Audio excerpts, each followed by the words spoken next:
One of the worst things agencies ever did to social was to agree to the approval process. I hate the approval process, even more than I hate scheduled posts. And for those who have been following me for a while, you know that I hate scheduled posts quite a lot. You're tacky and I hate you.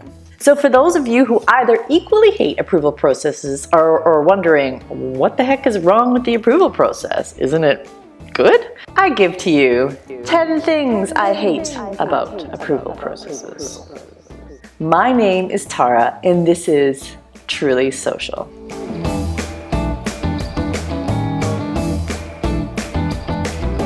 Number 1, the first thing I hate about the approval process is the way that it slows things down. I've used the phrase, the speed of social, to describe how different the pace of social media is to any other media. Like the speed of light or the speed of sound, it's fast. There's a teensy tiny little opportunity to participate in or comment on most things that are happening in real time. And if you miss that window, you miss that opportunity. It's not too late for me, is it? It's not too late. Diane, I need you to tell me that it's not too late. An approval process, no matter how fast someone says they're turning something around, will inevitably close those windows. Nothing is worse than missing an opportunity that could have changed your life. Number 2, approval processes waste so many people's time. I've heard of situations where every post has to go through a chain of 4 to 5 to more people for edits and input. There may be that one person on that chain that really loves re-wordsmithing everything, but everyone else is thinking, man, I have way better things to do than to nitpick 140 characters. I haven't got time for this Mickey Mouse bull.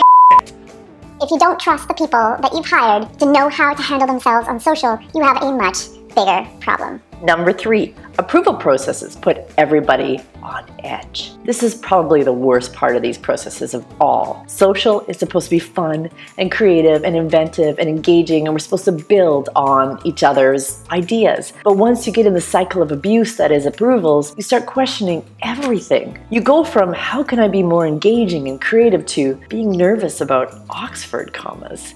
Well, pardon me, Mr. Perfect. I guess I forgot that you never ever make a mistake. Number 4, approval processes suck the pleasure out of social. I'd participate, but I just don't care anymore. Boring. Number 5, approval processes make every post incredibly dull. By the time the posts cycle through committee, they are grammatically perfect, structurally sound, factually accurate, and completely Boring. Think differently. Think differently. Think differently.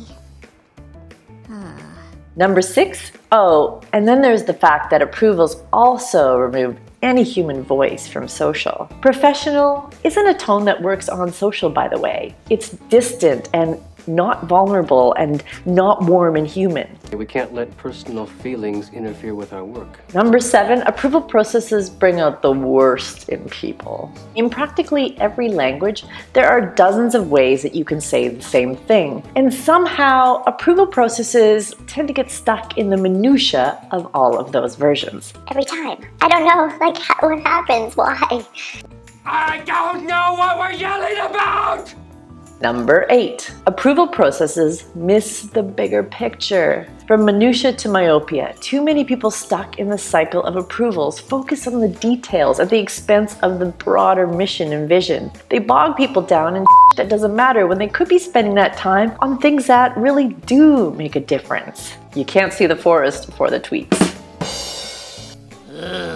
Number 9, approval processes are unnecessarily expensive. Now this should change everybody's minds. Do you know what you're paying your agency for? Not for being creative or interesting or inventive. You're paying them for all of those meetings where you go through the content calendar. I once sat in an hour-long content meeting where 10 people sat in the room to debate 3 Facebook posts. 3! 6 of those people were agency folks. The agency charged like an average of $125 per person per hour. Just the approvals cost $250 a post. It's one banana, Michael. What could it cost? $10?